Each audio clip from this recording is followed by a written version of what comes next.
Well, welcome to the garage. Here we are once again with the 1989 Dodge Dakota. So today I'm going to be trying to do a wheel cylinder in this tire, or in this drum setup. What I'm basically going to do now is I'm just going to rip off the tire, jack stands, block everything, and soak it all with penetrating oil. Just to help me get ahead while I go do some other things while I wait for that to do its job. So let's get to it.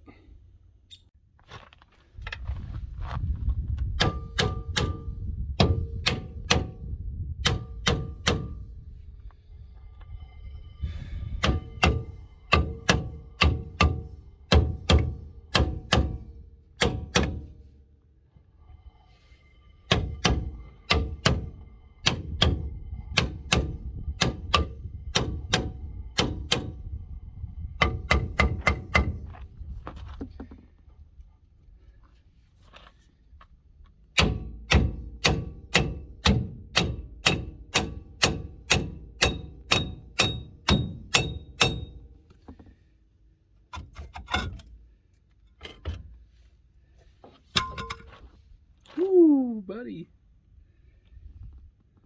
Well, this was going to be a time lapse. This actually went much better than expected, but there's a spring of some sort.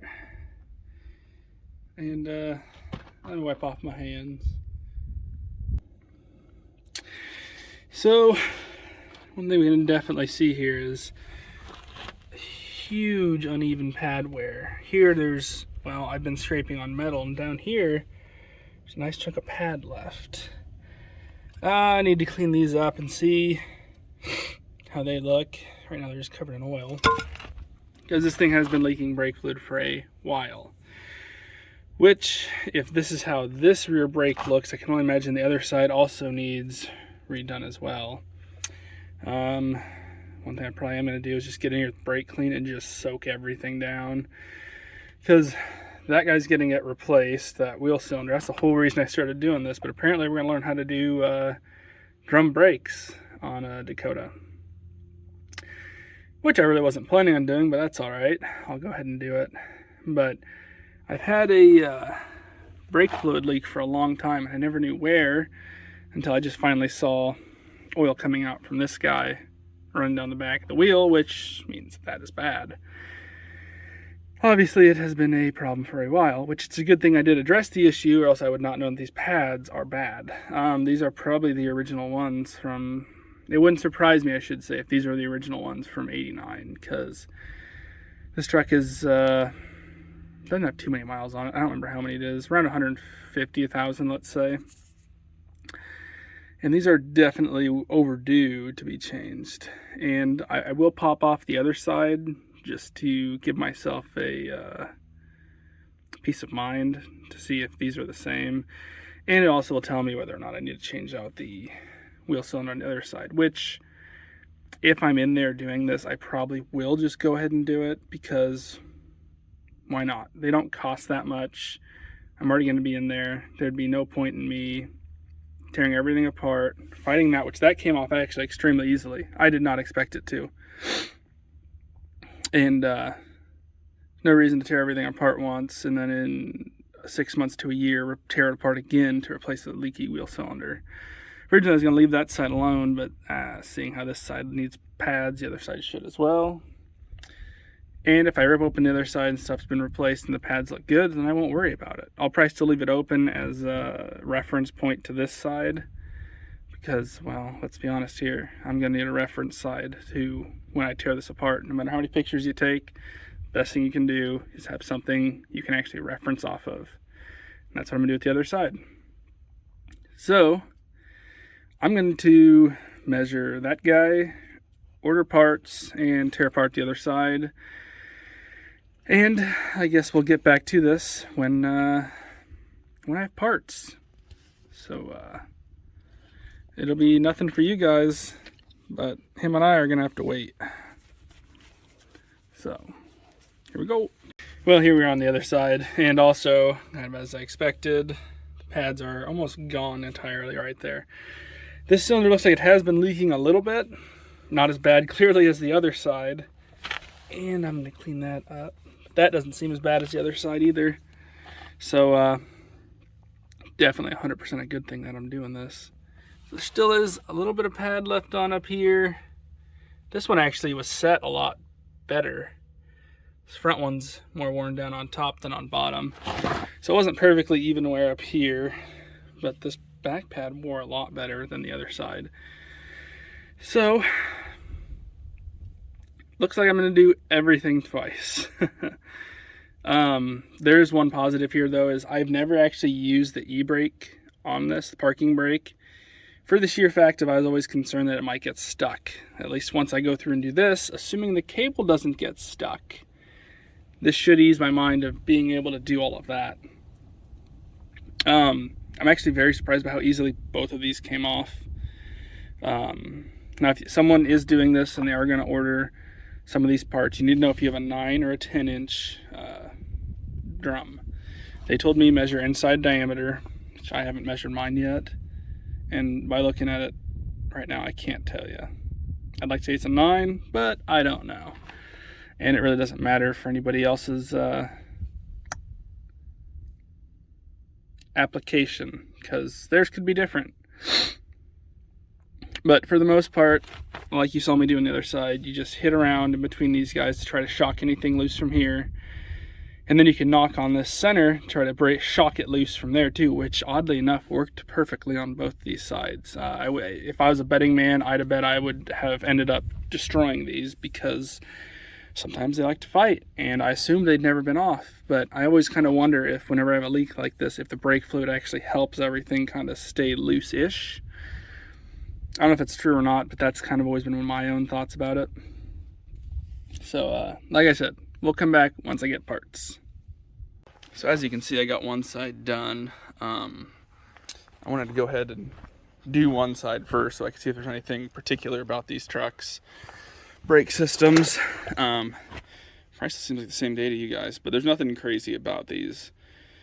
Disassembly process is pretty simple to most. I don't know if it matters which way you disassemble it, but there are 2 retainer caps here.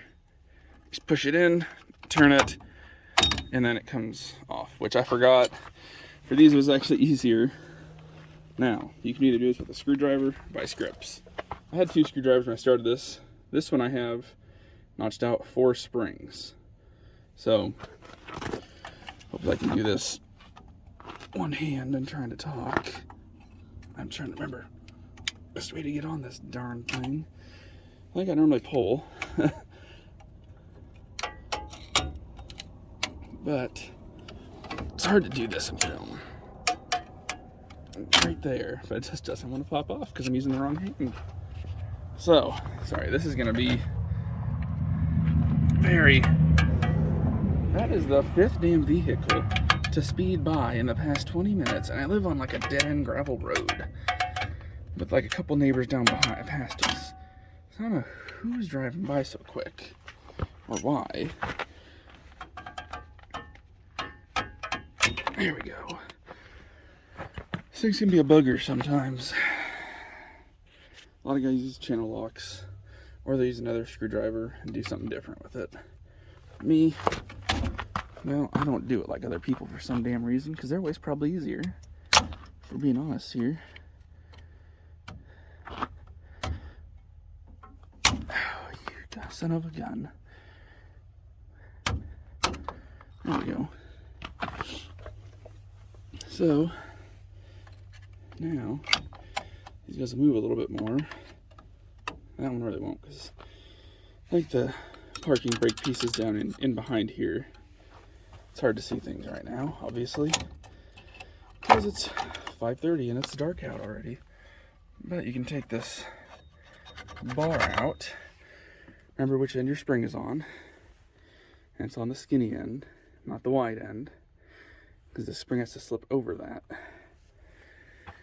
And now I kind of try to leave springs where they are, so that when you go back together, you can just plop it up on your tailgate, figure out what was where. Now here's kind of why I like to do that first, because then you can push that in better, turn it, And your pad has more movement. I don't know what is in my finger right now. That's not very neat. But yeah, these things can be buggers when they want to be. This is hard to record and look at what I'm doing. So, but you have to push those in, turn them. And then for the most part, everything can just fall. You have your adjuster star wheel down here. We'll get to that in a minute. So I'm probably going to end the recording here. Get this thing taken apart so I can pay more attention to what I'm doing other than trying to look at a camera at the same time, and go from there. So one thing I like to do that you guys really can't see before I get too far ahead of myself is you can kind of see I took everything off as intact as possible. That's the star wheel, that's the spring. The two springs were still up here, but one has a piece underneath it. It's a little runner guide that this guy runs through. I just take one thing off, put it on, excluding the springs, which are going to stay on here. I then just get the new spring, put it on. New spring, on. And this guy's going to run up through here. And it clips on down there at the bottom. I have to undo this spring, which I kind of thought I already did. Yeah, I did undo it. I was going to do that spring, but you can kind of see what I'm going with here. Once I get this one assembled, I'll take a better video in the light so you can kind of see what it's going to look like. However, I still have to do a wheel cylinder, so I'm going to kind of show you some tricks to that, hopefully, but we'll see. Alright, so as you can now actually see, I've got everything back together on here that I can have. This way, when I go to put it on, I can bring it down, latch that piece back on, which is just right up here, and then kind of get everything into place. But for now, I have to tackle that wheel cylinder. So, we're going to start behind it. Once I find my wrench. There it is. I believe this was, that stupid light. Points everywhere but where you want it. Everywhere but where I want it. I can't remember if this is a 3/8. Yes, 3/8. That's what the brake line piece is. And if it's anything like the other side, it's going to be stuck. So when you turn it, get on there better. Either way, oh man, this one's really nice.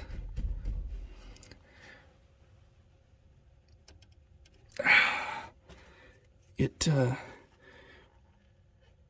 doesn't want to move. So I'm going to work on that for a minute, kind of show you how you can tell if your fitting is still hooked up, if it's rusted to the line or not. Actually looks like if I'm going to break one, this one's a better one because the end of it's right there. So that's pretty short. Wouldn't be too hard to make, but I'd rather not spend the money and make it. And have to do this for a whole other day. I'd probably actually buy new as short as that is. I wouldn't imagine it costs too much, but let's hope I don't have to cross that bridge. So I'm going to work on this, and then if it is connected, I'll show you how you can tell, and we'll go from there. Well, let me go ahead and tell you. I have positive and negatives here. Positive is this guy will now turn. It's actually coming out.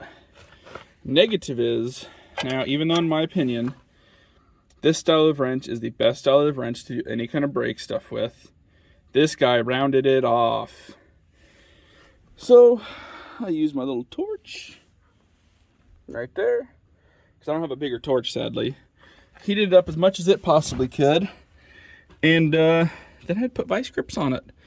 So she's pretty ugly. And the downside is I'm also screwing the next guy that works on this, kinda. But don't worry, it's probably gonna be me. So I'm screwing myself in the future. Sucks to be that guy. Actually, hopefully once I get all this stuff on, unless a line blows out, there's really no reason I should ever have to mess with these rear brakes again. I think this thing's from 1989, and it's went this long, probably without ever having brakes put on it, on the rear. And My wrench is stuck now for some reason. Don't know why that is. There we go. And rear brakes don't wear out as quick. I think they do. Doesn't the front do 80 or like 95% of your stopping power?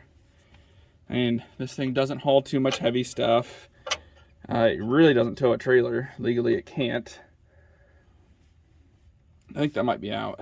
But also, one other thing to note while you're trying to get this line off is take the bleeder out. Assuming yours isn't stuck. Mine both, luckily, were not. They both came out easy. They were 10 millimeters. And that's the thing that's terrible about this era of truck is you have metric and standard. Like this fitting here is a 3/8. I think almost everything else on this has been a, okay, I can just hang out there. Has been standard. Yeah, the thing's done. It's out. Excluding that, like where's my wrench? There's 2 bolts that hold this thing on the back. The bolts are 3/8. Now, one thing I'm gonna say is be kind of careful with them. Like I think right is loose and left is tight on ratchets. They are not very long, so there's not a lot of thread to play with. So I mean, if you snap one off in here, oh well. But I'm thinking when you put them in your new one, you want to be careful about that because, golly, this one feels tight. Because if you snap it off in your new one, then you've got a couple issues. Because not only then do you have to take your new one off, then you also have to drill it out. And it sounds like there's an animal in the grass behind me. And the dogs are inside, so that's cool. But yeah, that's what it is. Definitely recommend putting some thread locker on these. I kind of need to look and see what the hell's behind me. I keep hearing stuff in that grass. There's just tall grass over there. We don't own that part. But I don't see any eyes looking at me.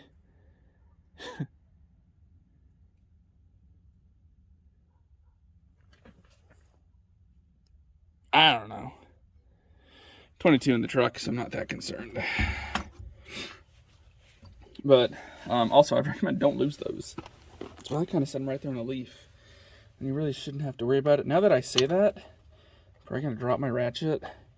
And I'm probably going to smack it right off. Because that'd just be my luck. Do recommend using an extension. Well, you might not have to. Well, yeah, you do want to, I guess, to get the head of your ratchet away from your line. Because that's still a little tight on me again. If you don't, you might bend that line and potentially break it. And the other side, I actually had to get the bolts out in order to pivot the wheel cylinder around a little bit, so that I could get the wheels, so I could get the bolt out, or the wheels, the line undone. But you should be able to undo both those. Line should be undone. This guy should come out. You need a persuasion tool. Persuasion.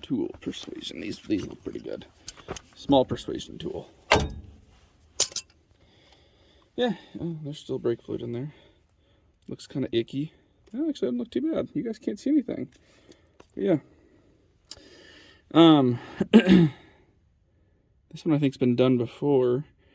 That's like gasket maker. That's not really like I don't know what you call it. Thread locker. That's more like gasket. But yeah. Now you just get your new one, put it on. One thing I do also recommend is keep all your old hardware. Because on the other side, actually, I could use a spring that was in the kit. However, on this side, there was one spring I could not, the kit spring did not work. So I had to use one of the old springs, which is no big deal. The spring was in good shape. But they do say if you're doing this, the Snappa kit has not impressed me at all. I think it's more of a generic kit. It had most of what I needed, but some of the springs were kind of oddball-ish. So I'm going to try to set up a time lapse and try to make it so you guys can see me put things back together. You'll find out if it works. Before you'll know. There's for sure something walking around behind me. Like, no joke.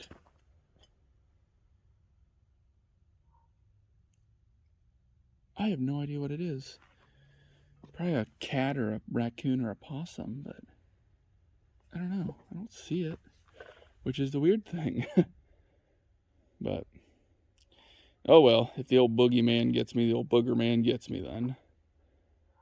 So, that looked like there was something in that tree for a minute. Maybe there isn't. I don't know. No squirrels out here. Dogs keep them away. But, yeah. Without further ado, let's get at it. And I guess now if you guys see me turn the light around, you'll know why. Because I swear I keep hearing something back there, but the neighbor's dog, see, now your neighbor's dogs keep barking, so that's nothing new. So let's try to set up time lapse, try to get this thing back together. Let's get at it.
Okay, so as you can tell, everything's back together.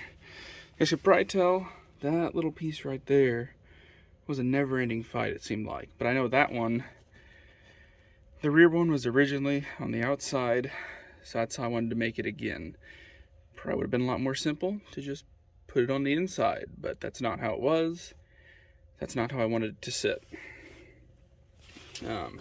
Obviously the keepers are in, and the little piece down here that goes against the tensioner is in, which you can hear the star wheel does move, which mine does need it adjusted out a little bit, because the way I adjust them at least is see if I can do this with one hand. Get this guy on there.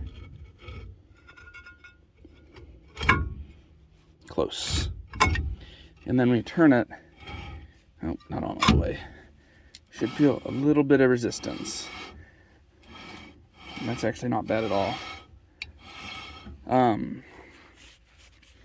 Obviously right now it's turning a little differently because you can't freewheel this because it's still connected to the other side. But you can hear and kind of feel it on your hands that there's a little bit of resistance, but nothing too crazy. So that one I'm going to say set pretty good. Actually, the other drum isn't even on. I forgot about that. So I guess that is just this side. And I like about where it is. So, actually sounds like my drum isn't perfect either, because there's that one little spot right there. Well, I guess it's trying to fall off too, where it's not really touching much. But maybe my drum's warped a little or something. But most of the time you would take these to a machine shop, get them resurfaced, and you'd be good. I have to get this truck done because I need it, and it would have taken another 3 or 4 days in order to get that done. So that was not something I was able to actually get accomplished, sadly, but this will work. It's a $500 truck, Dodge Dakota. That's what I paid for. At least most people say this thing's worth $1,000, but I don't see it. But that's basically how you do this. These brakes are not, I think a lot of people look at drum brakes and think these are scary and hard and terrible to do. They're not that bad. You just have to take your time and be kind of patient with it, and hopefully not hate life while you're doing it. Even though you saw I struggled with one of those parts, this actually went pretty good. This really did not go bad at all. The other side's already done. I put the rotor on, but see, I always leave the rotor off, or the drum, I'm sorry. I leave the drum off so that I can go back to that side, look at it if I need reference, which I did once, because I couldn't remember which side of that piece in between had this, which end had the spring on it. Even now, I think it's the front, but I can't remember. I knew it was the narrow piece, because there was a narrow and a wide. Narrow and wide. I knew it was the narrow side, but I didn't remember which side the narrow side went on. I think it went towards the front, but I don't remember. These brakes are basically mirrors of each other. So if you look at that side, and not all brakes are like that. This is one of them that was. If you look at that side, you see it on the front. On this side, it also needs to be on the front. If you look on that side, it's on the back. This side also needs to be on the back.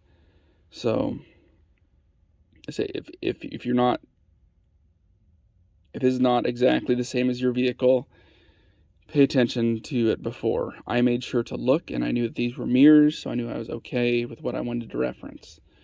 So that being said, I'm probably going to be done with this video. I forgot new lug nuts. I have new lug nuts because the old ones on these are the ones that have these caps that like to break, and then you have 2 different sizes, and I don't like them.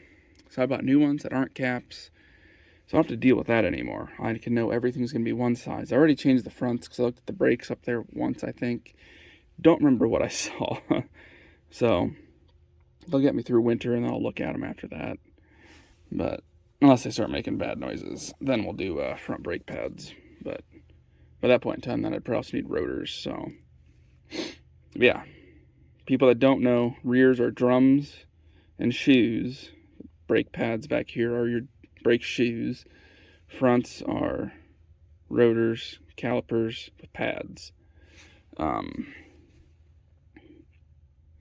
I'm not saying that's how all vehicles are either. That's how this Dodge Dakota that I currently am sitting in front of is. My F-250 over there, it's probably discs all the way around.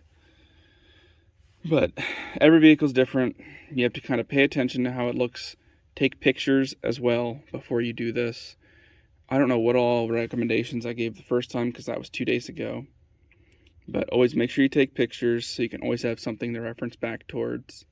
If you get stuck and you can't figure it out, look up your year, what your brakes are, and look up a schematic of it or a breakdown or something. You'll find what you need. And take your time and be patient. Don't get stressed out if something's not working. If you get overly flustered, and then you get angry, then something breaks, and then it's a downhill slide. So, like I said, even though you saw me struggle, I kept my head cool, worked through it, got it done. So, and also with something like this thing, failure is not an option for me with this because I'm not going to pay someone to do this. Plus, it's in my driveway on jack stand, so good luck with that. But, yeah, if this is something that you think's over your head, don't be afraid to have a mechanic do your drums. People, I think, overestimate the difficulty of them, but also, if you don't have the time, tools, or anything to do it, don't do it. But your tool selection, though, is very minimal. Until I've got a 3/8 wrench, screwdriver, vice grips, small torch, pliers, 8mm, and a 3/8. So your tools are very minimal with these. I'm actually missing a pair of pliers. Oh, another screwdriver. Screwdrivers and vice grips are your best friends doing these. But I had another pair of pliers, my red-handled pair. I don't know where they went. But regardless, I'm going to quit jabbering on here. And thanks for watching.